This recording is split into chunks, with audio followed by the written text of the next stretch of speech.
When Benji was a puppy, I was convinced he couldn't tolerate chicken. Every time he ate chicken kibble, he would end up with diarrhea, and the same thing happened with chicken treats. Even some beef or lamb treats would upset his stomach if they happened to contain chicken fat, and as you might have noticed, a lot of them do. It got to the point where we avoided chicken because it seemed so obvious that it was the problem. And honestly, if you'd asked me back then whether Benji had a chicken allergy or intolerance, I would have said yes. But when we transitioned him to a fresh raw diet, we gradually introduced raw chicken and nothing happened. No diarrhea. And to be quite honest, no obvious reaction at all. Ever since then, he's been able to eat raw chicken and even chicken-based treats without any issues. So, was the chicken really the problem in the first place?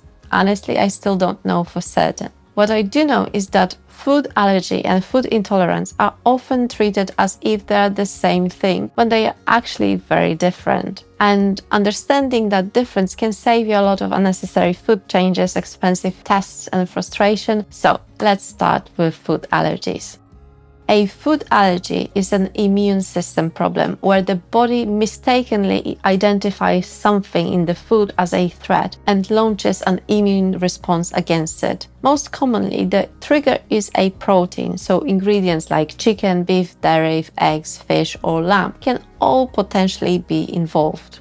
The important thing you need to understand is that with a true allergy, the immune system is actively participating in the reaction. Unlike intolerances, allergies cannot be cured, and unfortunately for our dogs, the antihistamines that many people use for allergies often aren't very effective, which is why dogs with significant allergies sometimes require stronger long-term medications. Saying that, food allergies are not especially common in dogs. They do exist, but they are not always as straightforward as many people think. A review published in the BMC Veterinary Research found that food-related skin reactions were relatively uncommon in the general population of dogs with skin disease, although they became much more common in dogs already suffering from chronic itching or allergic skin conditions. That's one reason veterinarians usually avoid jumping straight to the conclusion that food is the culprit and instead look at the bigger picture. And what's especially interesting is that when dogs do have food allergies, the most common signs are often not digestive, they are skin related. Dogs with food allergies commonly chew their paws, scratch excessively, develop recurring ear infections, rub their faces, or struggle with ongoing skin inflammation.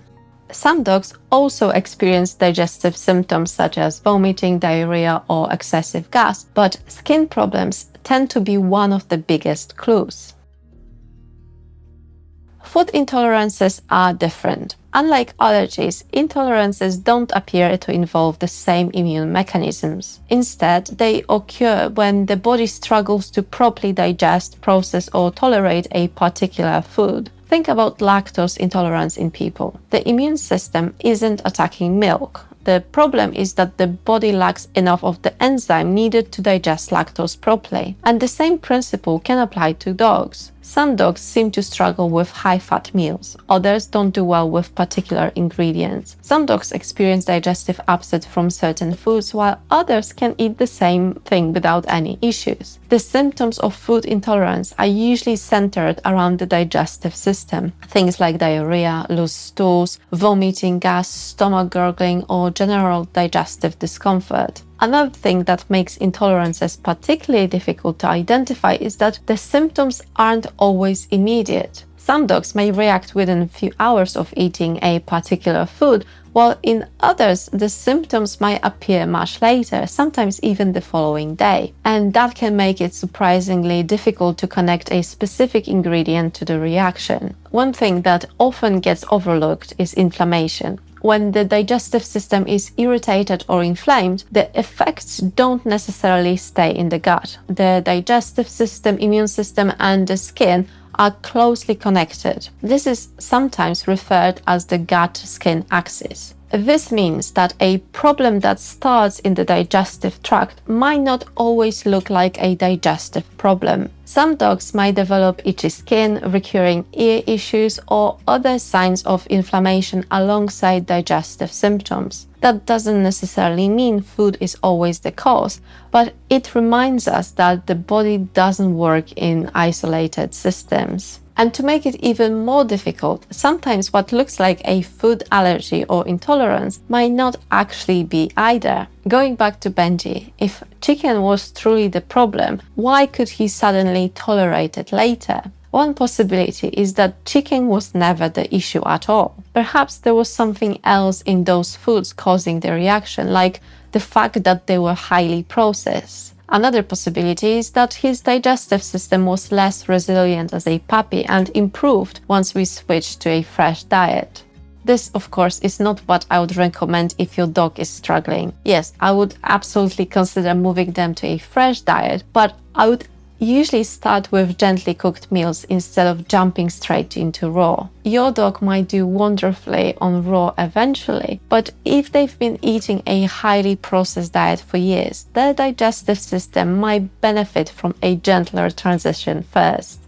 The health of the digestive system itself may also play a role. We know that the bacteria living in the gut influence digestion, immune function, and the way the body interacts with food. Research into the gut microbiome and intestinal barrier is still developing, but we know these systems are closely connected. So sometimes what appears to be a reaction to a particular ingredient may actually reflect something much bigger going on in the digestive system. One of the reasons I find intolerances particularly interesting is that they often aren't simply about a single food. In some cases, improving the overall diet, supporting digestive health, or reducing inflammation might influence how well certain foods are tolerated over time. Benji might be an example of exactly that. I can't say with certainty that chicken was never the problem, but I also can say that it definitely was. This is one reason why I'm always cautious when someone tells me their dog is allergic to a particular ingredient based purely on symptoms. Could it be?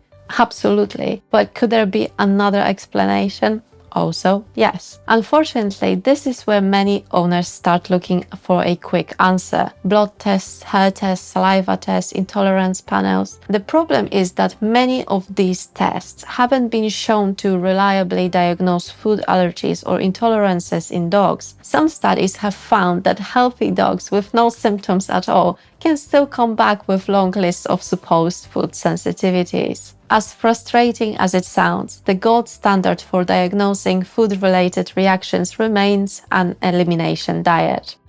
That means feeding a carefully controlled diet for several weeks, removing all other foods, treats, and extras, and then reintroducing ingredients to see what happens. It's slow and you need to be patient, but it remains the most reliable way we currently have of identifying whether food is genuinely contributing to the problem. I would love to hear from you in the comments. Has your dog ever reacted to a food that they later seemed perfectly fine eating? Or have you been through an elimination diet and finally figured out what was causing the problem? Let me know in the comments below. Thanks for watching.